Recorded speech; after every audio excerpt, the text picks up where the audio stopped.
मेरे प्यारे बच्चों, एक बार फिर आपका स्वागत है टी की अपनी अगली क्लास में। जैसा कि बच्चों हमने पिछले लेक्चर में टी का पहला चैप्टर सड़कें तथा महामार्ग के बारे में बताया था, जिसे इंग्लिश में हम लोग रोड एंड हाईवेज़ के नाम से जानते हैं। पिछले लेक्चर में हमने बच्चों आपको रोड एंड हाईवे के कुछ टॉपिक बताए थे, जिसका एक बार हम रिवीज़न कर दे रहे हैं। पुनः हमने क्या क्या कौन कौन से टॉपिक आपको बताया था। जैसे हमने आपको परिवहन इंजीनियरिंग की शाखाएं बताई थी, और उसके अंतर्गत हमने आपको हाईवे इंजीनियरिंग, भारत में सड़कों का विकास, जिसे इंग्लिश में हम लोग development of road in India के नाम से जानते हैं। उसके आगे जब हम लोग बढ़े तो हमने आपको IRC के अनुसार बताया था, जिसे हम लोग इंग्लिश में इंडियन रोड कांग्रेस के नाम से जानते हैं। ये IRC का क्या है, फुल फॉर्म है, और हिंदी में हम लोग भारतीय सड़क कांग्रेस के नाम से जानते हैं।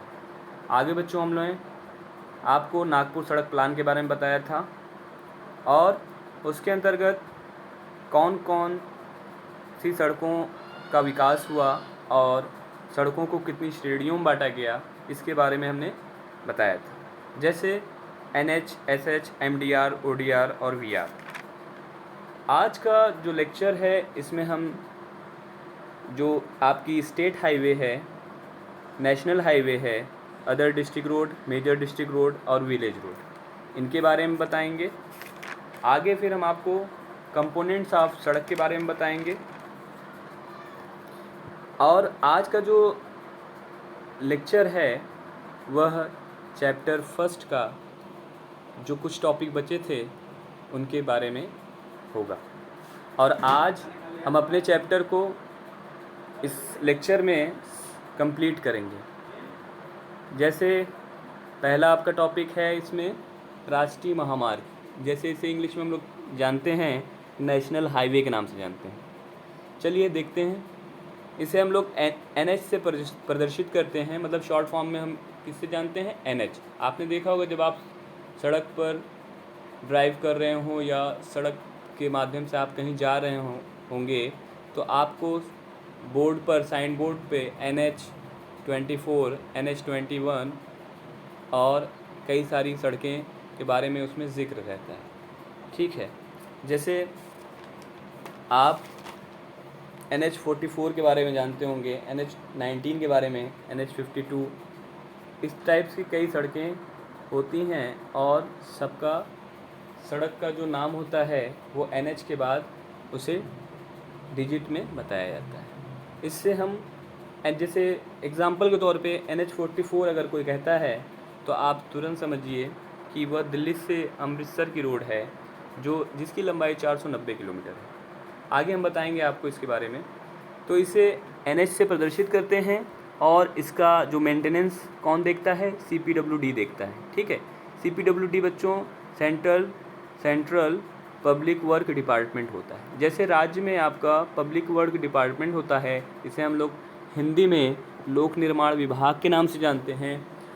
ये आपकी राज्य गवर्नमेंट के अंतर्गत आते हैं विभाग, बट CPWD आपका सेंट्रल गवर्नमेंट के अंतर्गत आता है।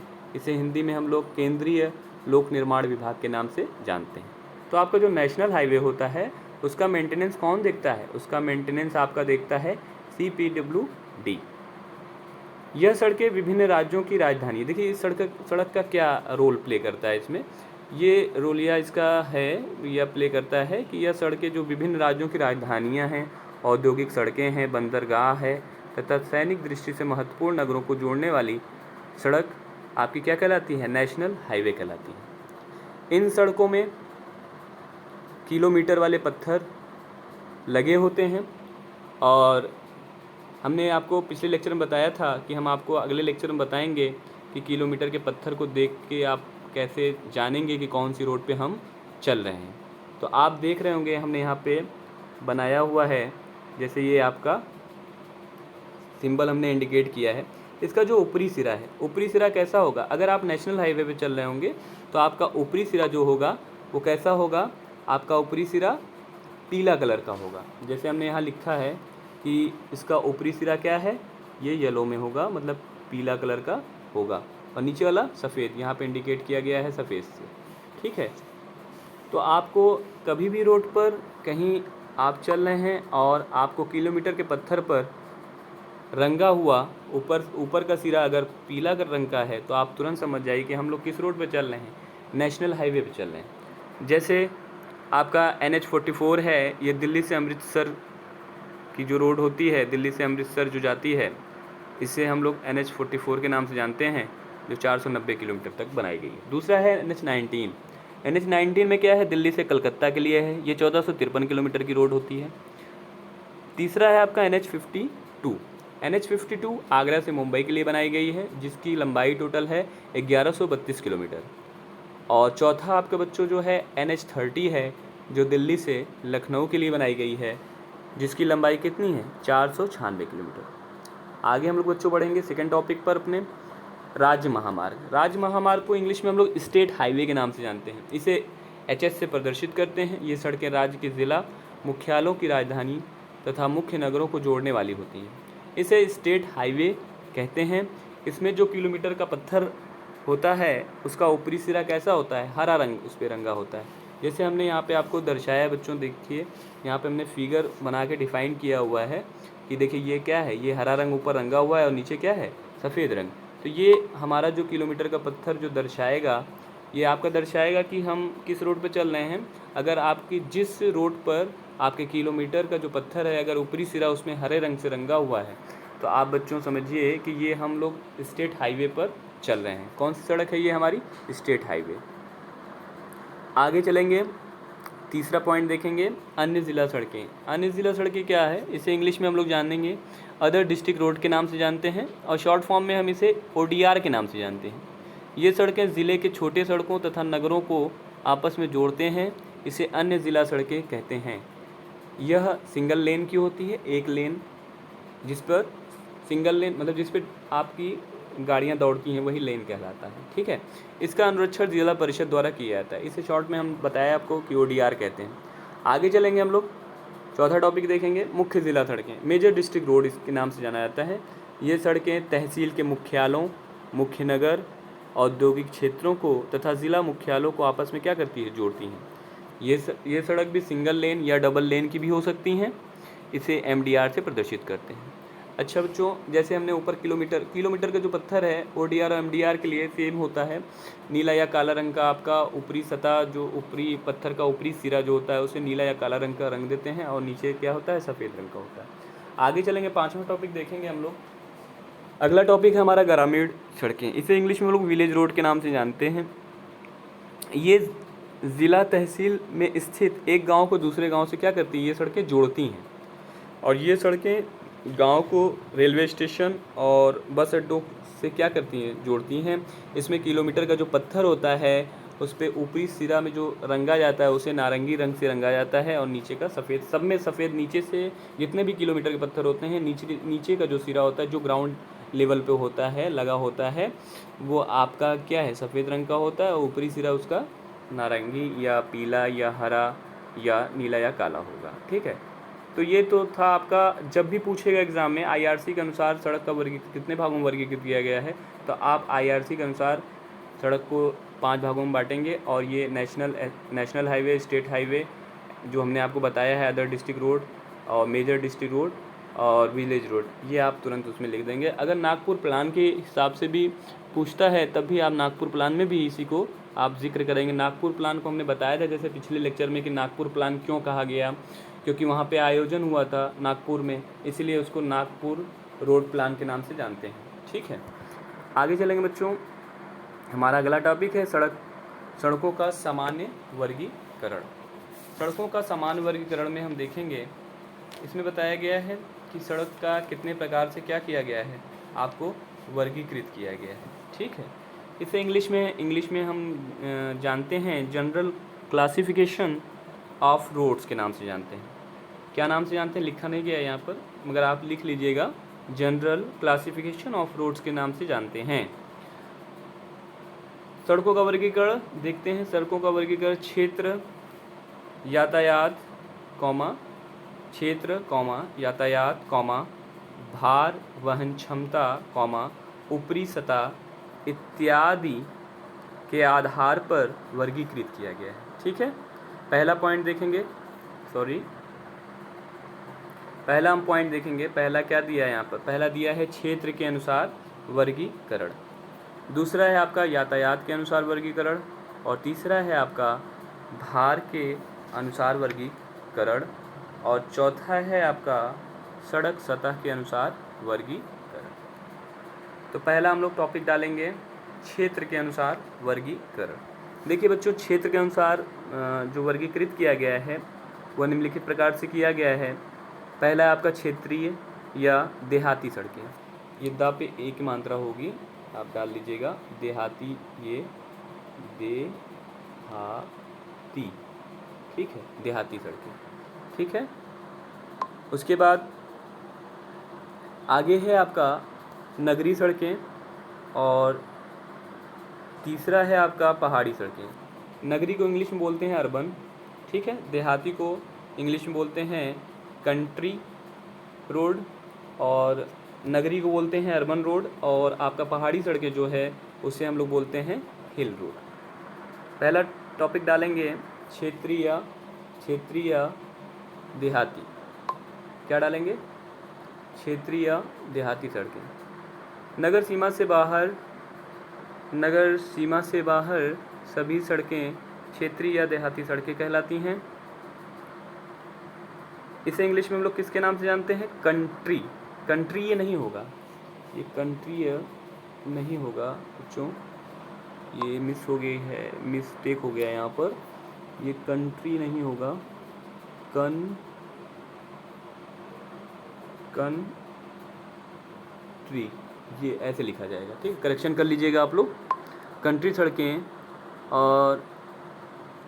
कंट्री सड़कें राष्ट्रीय महामार्ग, राज्य महामार्ग, जिला सड़कें तथा ग्रामीण सड़कों के नाम से जानी जाती हैं। नगरीय सड़कें देखेंगे, वे सड़कें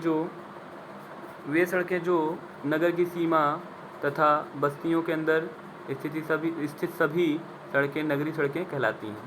नगरीय सड़कों के तरफ आपका जो दोनों तरफ क्या करते हैं, इसमें फुटपाथ बनाए जाते हैं, ठीक है, तथा वर्षा जल का निकास के लिए क्या बनाते हैं, इसमें कर्ब बनाते हैं। वर्षा जल निकास के लिए इसमें क्या बनाते हैं?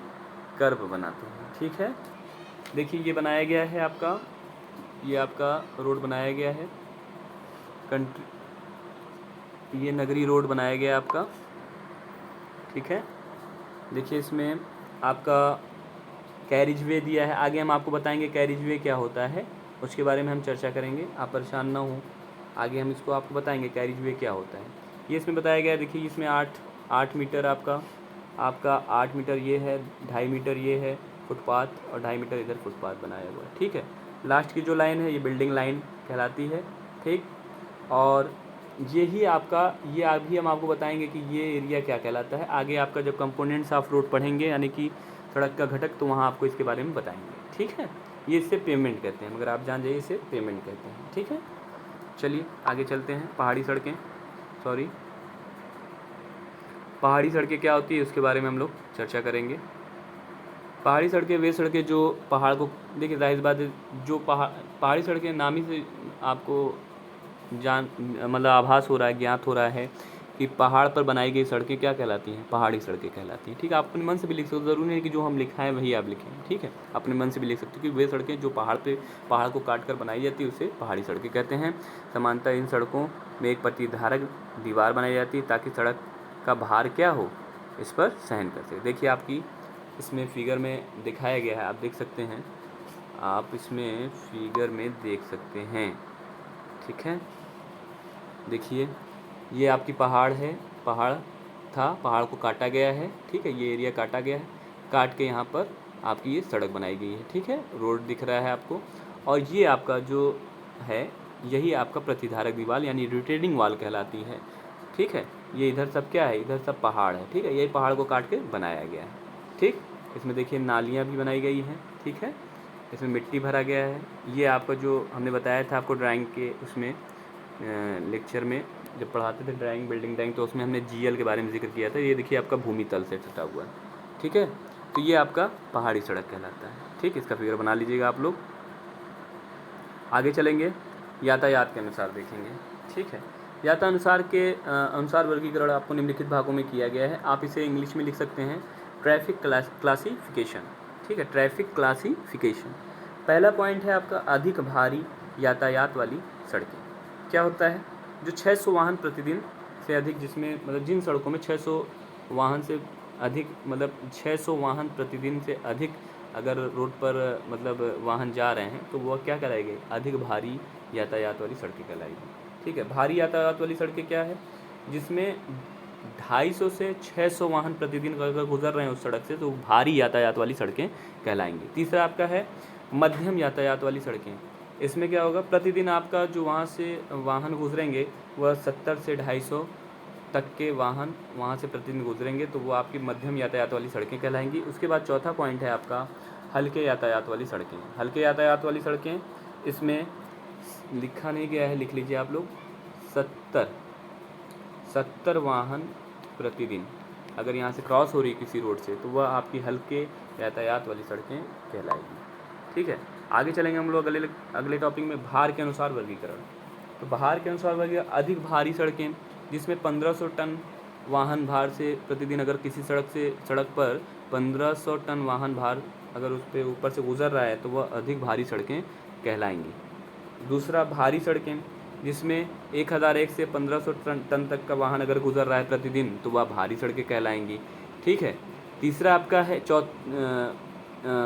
तीसरा है आपका मध्यम सड़कें। मध्यम सड़कें में जिसमें 500 से 1000 टन तक वाहन प्रतिदिन अगर गुजर रहे हैं तो वहाँ पर मध्यम सड़कें कहलाएंगी। चौथा है आपका हल्की सड़कें। हल्की सड़कें क्या है, जिसमें 500 टन वाहन भार प्रतिदिन गुजरते हैं। ठीक है, 500 टन के मतलब वाहन गुजर रहे हैं उस सड़क से तो वह हल्की सड़कें कहलाएंगी। ठीक है, आगे चलेंगे, सड़क सतह के अनुसार वर्गीकरण। ठीक है, सड़क सतह के अनुसार वर्गीकरण जो किया गया है, पहला इसमें किया गया है सीमेंट कंक्रीट की सड़कें, दूसरा है बिटुमन सड़कें या काली सतह वाली सड़कें, तीसरा है आपका जलबद्ध मैकेडम सड़कें। ठीक है, इसे लिख लीजिएगा करेक्ट कायदे से,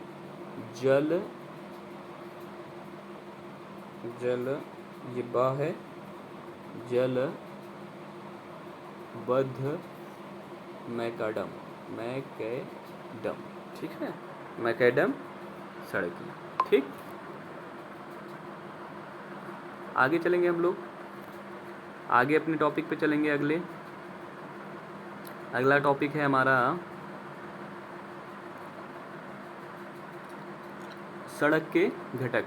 सड़क के घटक देखेंगे, ये इस लेक्चर का लास्ट टॉपिक है, सड़क के घटक।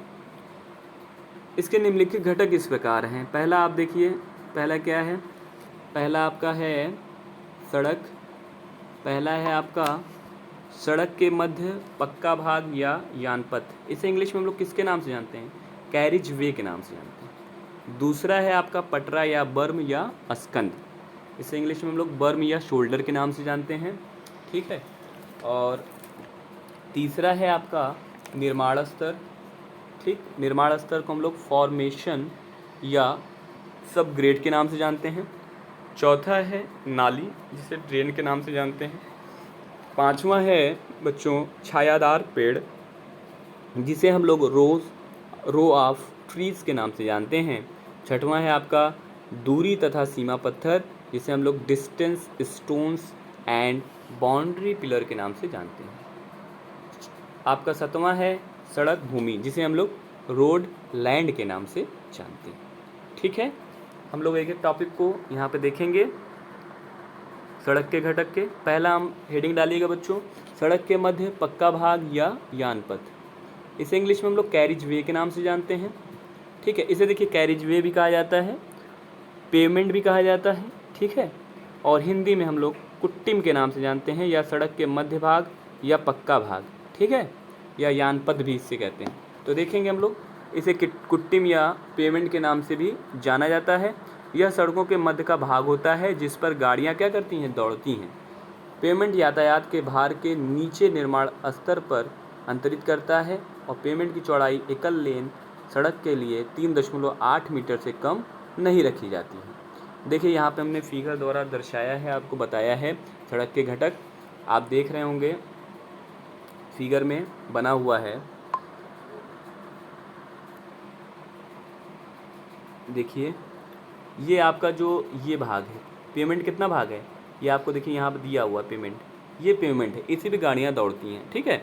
और ये जो साइड में है, साइड ये देखिए दोनों तरफ, इधर साइड, ये क्या होता है, ये बर्म होता है, ठीक है। क्या होता है, बर्म होता है। बर्म के बाद आगे हम लोग बढ़ेंगे, आगे देखिए ये छायादार वृक्ष लगाए गए हैं, ठीक है, बताएंगे कितने दूरी पे लगाया जाता है बर्म से। उसके बाद आगे देखिए ड्रेन है, मतलब नाली, इधर भी देखिए ड्रेन है, नाली है।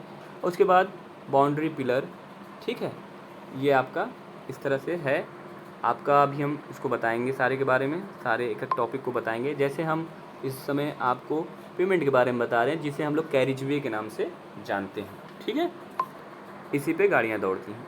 आगे टॉपिक जो इसका अगला है, पटरा या बर्म या अस्कंद। बर्म या शोल्डर का क्या होता है, सड़क के पक्के भाग को बचाने के लिए सड़क के दोनों किनारों पर मिट्टी के कठोर पटरे बनाए जाते हैं, जिसे अस्कंद या बर्म कहते हैं। देखिए बर्म डाला क्यों जाता, बर्म क्यों बनाया जाता है सड़क पर, सड़क के जो पेमेंट है उसको उखड़ने से बचाने के लिए हम लोग क्या करते हैं, सड़क के दोनों तरफ बर्म बना देते हैं, ठीक है, जिसे हम लोग शोल्डर के नाम से भी जानते हैं, ठीक है। ये हमने आपको बताया था फिगर में कि बर्म आपका कहाँ पर है, शोल्डर कहाँ है। देखिए ये पेमेंट हो गया, ये पेमेंट के बगल में ये बर्म है और ये बर्म है, ठीक है। जो कच्ची आप देखते हैं कि काली पट्टी होती है रोड पर, काला कलर का, फिर साइड मिट्टी का होता है, साइड दोनों तरफ रोड के, वही आपका बर्म कहलाता है, ठीक है। उसके बाद आगे बढ़ेंगे हम लोग, निर्माण स्तर, फॉर्मेशन आर सब ग्रेड इसका इंग्लिश में नाम है। जब सड़क को भूमि तल से कुछ ऊपर करके बनाया जाता है जिससे कि वर्षा का पानी इसके ऊपर एकत्रित न हो पाए, इसके लिए मिट्टी की भराई की जाती है, तो इससे जो आधार बनता है उसे निर्माण स्तर कहते हैं, ठीक है। उसे हम लोग क्या कहते हैं, निर्माण स्तर कहते हैं, स्तर, ठीक है। ये देखिए विड्थ ऑफ फॉर्मेशन आप देख रहे होंगे यहाँ फिगर में, ये देखिए बर्म से पूरा लेकर, दोनों तरफ का बर्म लेकर और ये पेमेंट लेकर जो एरिया है, यही आपका विड्थ ऑफ फॉर्मेशन कहलाता है, निर्माण स्थल, ठीक है। उसके बाद आगे हम लोग बढ़ेंगे, नाली को हमने आपको दिखाया था कि नाली बनाई जाती है सड़क के दोनों तरफ, ताकि देखिए आपका अगर सड़क कितनों भी मजबूत बना दें आप, अगर सड़क पे पानी कलेक्ट होने लगा, इकट्ठा होने लगा, तो वो सड़क कितनों भी आप मजबूत बनाएंगे तो वो सड़क टूटने लगेगी, कुछ दिन बाद उसका पेमेंट क्या होगा, उखड़ के टूटने लगेगा, ठीक है। इसीलिए हम लोग सड़क बनाते समय विशेष ध्यान देते हैं कि उसका स्लोप, बर्म और पेमेंट वगैरह जो डाल रहे हैं वो स्लोप अच्छा पड़ा रहे, अच्छे से मतलब बना रहे, ताकि पानी जो है मतलब पेमेंट पे न रुके। और अभी आगे हम आपको कैम्बर पढ़ाएंगे, नेक्स्ट चैप्टर जब स्टार्ट होगा हमारा सेकंड, तो उसमें हम आपको कैम्बर के बारे में बताएंगे, कैम्बर क्या होता है उसके बारे में भी बताएंगे। कैम्बर का बहुत अहम रोल होता है सड़क में, वही आपका पानी को क्या करता है, वो सड़क पर जुटने नहीं देता है, मतलब इकट्ठा नहीं होने देता है। सड़क के दोनों ओर नालियाँ बनाई जाती है, जाहिर सी बात है सड़क का जो पानी हो वो कहाँ बह के जाएगा, बर्म से फिर कहाँ जाएगा, नालियों में जाएगा। पहले पेमेंट पे रहेगा, पेमेंट से बर्म पे जाएगा, बर्म से कहाँ जाएगा, वो नालियों पे जाएगा, ठीक है। फॉर्मेशन जो विड्थ बताई गई, उसके बाद जो है एरिया, वहाँ से नालियाँ स्टार्ट होती हैं, जैसे आपको यहाँ फिगर में देख रहे होंगे नाली कहाँ पर है, ये आपकी है पार्सल, ठीक है। उसके बाद आपका ये क्या करता है, ये आपका नाली क्या करता है, सड़क के दोनों ओर नालियाँ बनाई जाती हैं ताकि वर्षा का जो जल होता है नालियों में गिरकर बहता हुआ दूर किसी गड्ढे या नाले में चला जाए। आगे देखेंगे छायादार पेड़, इसे रो ऑफ ट्री के नाम से जानते हैं। सड़क में पेड़ का भी महत्वपूर्ण रोल होता है। हमारा प्यारा भारत देश में जब ग्रीष्म ऋतु में गर्मी पड़ती है, तो जब कोई यात्री सड़क पर चलते हैं तो अगर कहीं पर आपको छायादार वृक्ष या शीतल छाया जब ऊपर से पड़ती है, तो यात्री रोड इंजीनियर को क्या करता है, दुआ देता है, और सड़कों पर यह पेड़ बर्म से 5 मीटर की दूरी पर लगाया जाता है। जाहिर बात है, जब देखते हैं आपकी गर्मी बहुत ज़्यादा, जब गर्मी आप देखते हैं गर्मियों में जब आप कहीं रोड पर चल रहे होते हैं तो आप तलाश करते हैं कि कहीं से छाया मिल जाए। और गर्मी क्योंकि इतनी ज़्यादा पड़ती है, जिससे आप सोचते हैं कि कहीं पे कोई वृक्ष पड़ जाए जिससे कुछ राहत मिल जाए। तो इसीलिए रोड के किनारे किनारे पेड़ लगाए जाते हैं और यह बर्म से 5 मीटर की दूरी पर लगाया जाता है। ठीक है, बर्म से कितनी दूरी पर? 5-5 मीटर दूरी पर दोनों साइड रोड के लगाया जाता है। इससे क्या होता है, रोड पर छाया प्रदान करता है, जिससे आप जब गर्मियों में रोड पर चलते हो या ड्राइव करते हो या गाड़ी बाइक वगैरह चलाते हो तो आपको जब छाया मिलता है तो बड़ा सुकून मिलता है। और इसमें इसीलिए बताया गया है कि यात्री सड़क इंजीनियरों को क्या करता है, दुआ देता है। सड़कों पर यह पेड़ 5 मीटर की दूरी पर लगाए जाते हैं। ठीक है, जैसे आप इस फिगर में आप देख रहे होंगे कि यहाँ पर पेड़ आपके क्या हैं, लगाए गए हैं। ठीक, उसके बाद आप आगे चलेंगे। आगे हमारा टॉपिक है दूरी या सीमा पत्थर। Distance stone and boundary pillar के नाम से जानते हैं। सड़क पर प्रत्येक किलोमीटर की दूरी पर प्रत्येक किलोमीटर की दूरी पर किसी बड़े पत्थर मतलब किलोमीटर के पत्थर, बड़े पत्थर देखिए फिर सुन लीजिए, सड़क पर प्रत्येक किलोमीटर की दूरी पर किलोमीटर के बड़े पत्थर तथा प्रत्येक 200 मीटर पर फरलांगी पत्थर लगाए जाते हैं, जिन पर निकटवर्ती मुख्य नगर से सड़क स्थल की दूरी अंकित होती है। ठीक है, जैसे आप किसी रोड पर चल रहे हैं, मान लीजिए अगर हम सपोज दैट आप जौनपुर के लिए अगर आप बढ़ रहे हो मल्हनी से, तो आप देखते हो कि पत्थरों पे लिखा रहेगा कि जौनपुर इतना किलोमीटर अभी बचा है आने, मतलब इतना किलोमीटर दूर है। तो यही होता है कि निकटवर्ती जो होता है उस मतलब जैसे मान लीजिए ज़िला है, अब आप मान लीजिए मल्हनी से चल रहे हैं तो आपको निकटवर्ती जो ज़िला, भाई मल्हनी क्योंकि जौनपुर में है तो क्योंकि वो सिटी मेन सिटी जो है आपकी वहीं से लिया जाता है, तो सिटी अभी इतना किलोमीटर है, जौनपुर अभी इतना बचा है, तो ये पत्थर पर लिखा होता है। ठीक है, बस इसका यही रोल है, दूरी तथा सीमा पत्थर। ठीक, उसके बाद आगे है सड़क भूमि, रोड लैंड। सड़क बनाने के लिए अस्थायी रूप से अर्जित की हुई, मतलब सड़क बनाने के लिए जितनी भूमि हम यूज़ करते हैं उसे रोड लैंड कहते हैं। इसके अंतर्गत पेवमेंट, स्कंद नाली, पेड़ों की जगह भी सम्मिलित किया जाता है। ठीक है, जैसे आप देख रहे होंगे ये पूरी सड़क भूमि है। ठीक है, ये पूरी यहाँ से यहाँ तक क्या है, इसकी सड़क की भूमि है। ठीक है, तो यही आपका रोड लैंड कहलाता है। ठीक है, ये आप देख रहे होंगे इसमें मेंशन किया हुआ है, देखिए ये सीमा, सड़क की सीमा जो है यहीं तक है। ठीक है, तो इसे रोड लैंड के नाम से जानते हैं।